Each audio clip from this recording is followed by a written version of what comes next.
জানকী এসব মিথ্যে কথা বলছে। হর্ষ আমার ছোট ভাই, ওর সঙ্গে আমি এসব অন্যায় করতে পারি? বাবা, ওই জানকী ওখানে গিয়ে ওখান থেকে হর্ষকে নিয়ে চলে গিয়েছিল। এই চিহ্নগুলো হর্ষের শরীরে ওই জানকী করিয়েছে যাতে আমাকে বদনাম করতে পারে। আর কত মিথ্যে বলবেন দাদা আপনি? আপনার অবস্থা, আরে আজ হর্ষ যে অবস্থায় দাঁড়িয়েছে সেটা শুধুমাত্র আপনার জন্য। আমি তো বুঝতে পারছি না ও আমাকে যে কেন। রাজেশ, তুমি সত্যি কথা বলছো তো? দেন প্রুভ ইয়োরসেলফ। এবার তো শুধু হর্ষই আমাকে বাঁচাতে পারে। ঠিক আছে বাবা, তুমি এটা বলছো তো যে আমি প্রুভ করে দেবো আমি ঠিক বলছি? তাহলে এর একটাই উপায় আছে, হর্ষকে ডেকে আনো। হর্ষকে ডেকে আনো বাবা, ওই সত্যিটা বলবে। না দাদা, ও এরকম কন্ডিশনেই নেই যে ও নিচে এসে কিছু বলতে পারবে। ও ভীষণ ভয় পেয়ে আছে। দেখলে, ও এটা চাই না যে হর্ষ সেখানে এসে সবার সামনে সত্যিটা বলুক, তাতে ওর আসল রূপটা ধরা পড়ে যাবে। সব কথা বলছেন আপনারা বাবা। That's enough. হর্ষকে ডাকো। বাবা, হর্ষ দাদা এসেছে।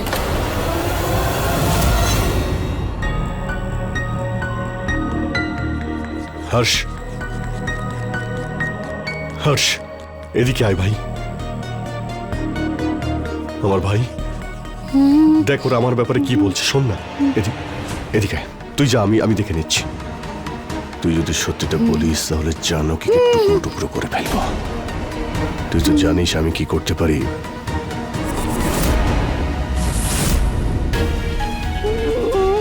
আর সবাইকে বল না আমি কিছু করিনি। কিছু করনি।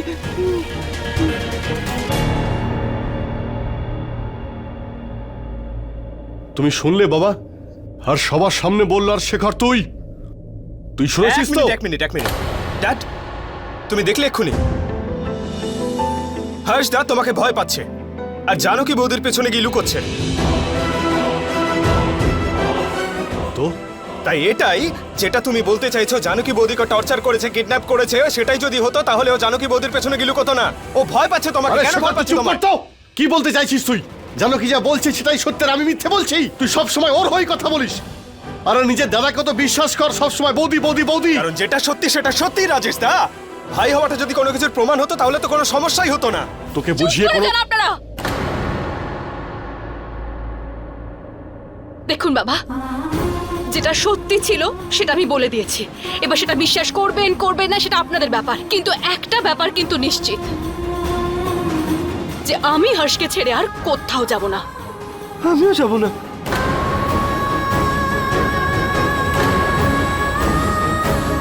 চলো।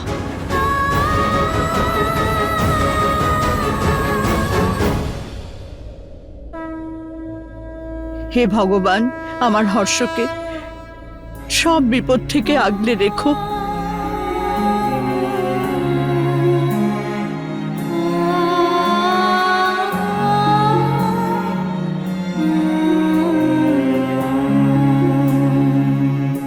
আমাকেও হর্ষর জন্য প্রদীপ জ্বালাতে দাও। জানি না হর্ষর সঙ্গে বারবার এরকম কেন হচ্ছে। রাম, আমার মনে হচ্ছে জানকী মিথ্যে কথা বলছে না বাবা। জানি না মা। আমার মনে হচ্ছে রাজেশও সত্যি কথা বলছে। হর্ষের জন্য যে কোনো ডিসিশন আমি নিয়েছি সব রাজেশের সঙ্গে আলোচনা করে নিয়েছি। ওরা দুজনই আমার ছেলে। আমি দুজনের মধ্যে একজনকে কি করে ছাড়তে পারি? জানি আমি, সব বাবা মার কাছে তার সন্তানরা সমান হয়, কিন্তু রাজেশকে তো তুই চিনিস। ও নিজের রাগ যে কারোর উপর চাপিয়ে দেয়। আমি জানি যে রাজেশ এই বাড়ির জন্য, ব্যবসার জন্য অনেক পরিশ্রম করে, কিন্তু সব সময় হর্ষকে মারে, ওকে ঘরে বন্ধ করে রাখে। এখন জানকী আসার পর এখন হর্ষ অনেক ভালো হয়ে গেছে। কিন্তু একথাও সবাই জানে বাবা, যে রাজেশ জানকীকে পছন্দ করে না।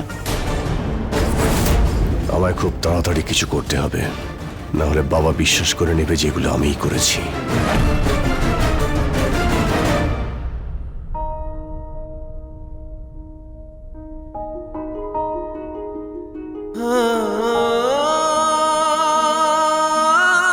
হর্ষ, দেখ বাবা, আমি তোর জন্য ক্ষীর বানিয়েছি। দেখ না বাবা। আচ্ছা, আমি তোকে আমার নিজের হাতে খাইয়ে দিই বাবা। প্লিজ, আমার ভালো লাগছে না।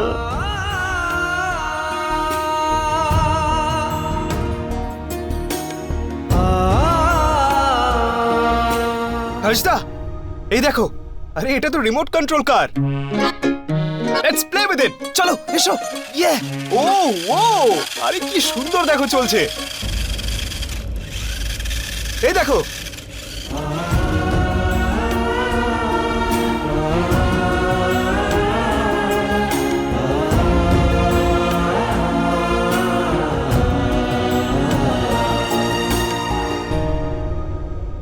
কি হয়েছে?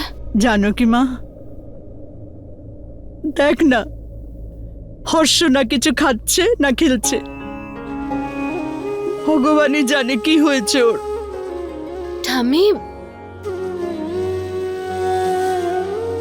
দেখুন, সবে সবে এত কিছু ওর সাথে ঘটে গেছে, ভয় পেয়ে গেছে ও। এখনো পর্যন্ত ও স্থির হতে পারেনি। যেই নর্মাল হয়ে যাবে সব ঠিক হয়ে যাবে। আপনি বাইশটা আমাকে দিন, আমি খাইয়ে দেবো।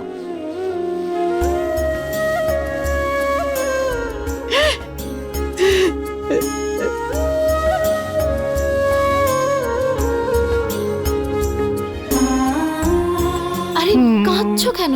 You are a good boy and brave boy, তাই না? নাও খেয়ে নাও।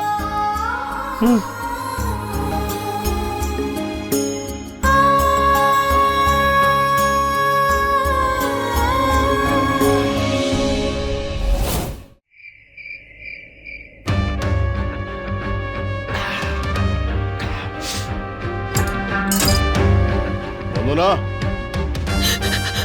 বন্দনা,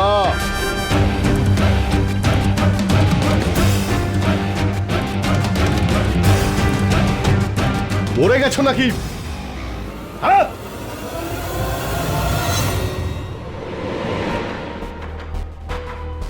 আমার বরফ লাগবে।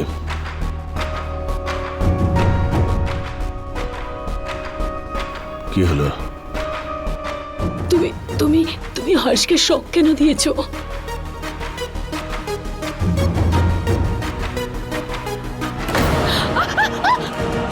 একটা কথা কতবার বোঝাবো তোমাকে? তুমি বাড়ির বউ আর তুমি বউ হিসেবেই থাকো। বরফ নিয়ে এসো। দাঁড়াও, এদিকে দেখি দেখি।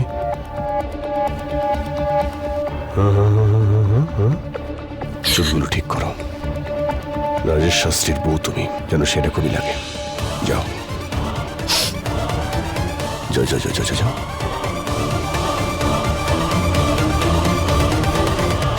যে মহিলা রাজেশ শাস্ত্রীর রাস্তায় আসবে তার মূল্য তো তাকে দিতেই হবে। আর জানকি তোমাকেও, তোমাকে তো এর মূল্য আজকেই দিতে হবে।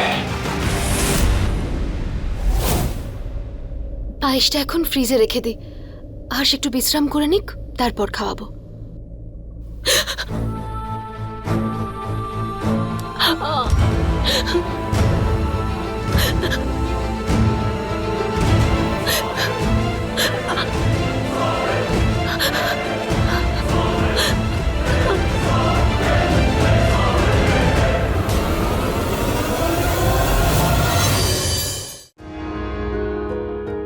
এইসব কি কি হয়েছে তোমার? কিছু হয়নি জানকী, আমি ঠিক আছি।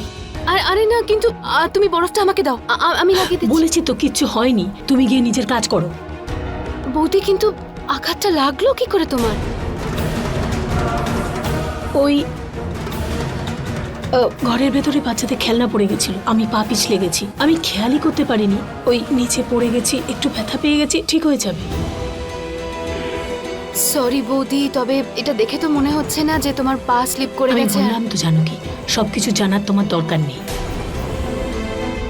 আমি তো শুধু তোমাকে এইটুকু বলছি। জানকী, তোমার উপর দোষ দেওয়া হয়েছে যে তুমি কিডন্যাপ করেছো হর্ষকে। তাই পরের জীবনে নাক গলানোর আগে ভালো হয় নিজের জীবনটা সামলাও।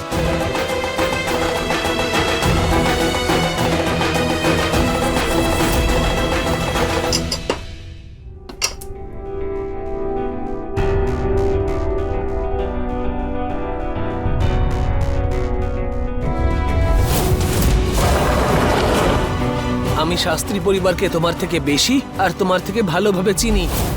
হর্ষ আমার ছোট ভাই, বাবা ওর সঙ্গে আমি এইসব করতে পারি? এই বাড়িতে অনেক রহস্য লুকিয়ে আছে, যেমনটা দেখা যায় আসলে সেরকমটা নয়। হর্ষ কি অ্যাক্সিডেন্টের জন্য পাগল হয়ে গেছে, নাকি ওকে কেউ ইচ্ছে করে পাগল করে দিয়েছে? যেন কি বাংলায় একটা প্রবাদ আছে, ঘরের শত্রু বিভীষণ।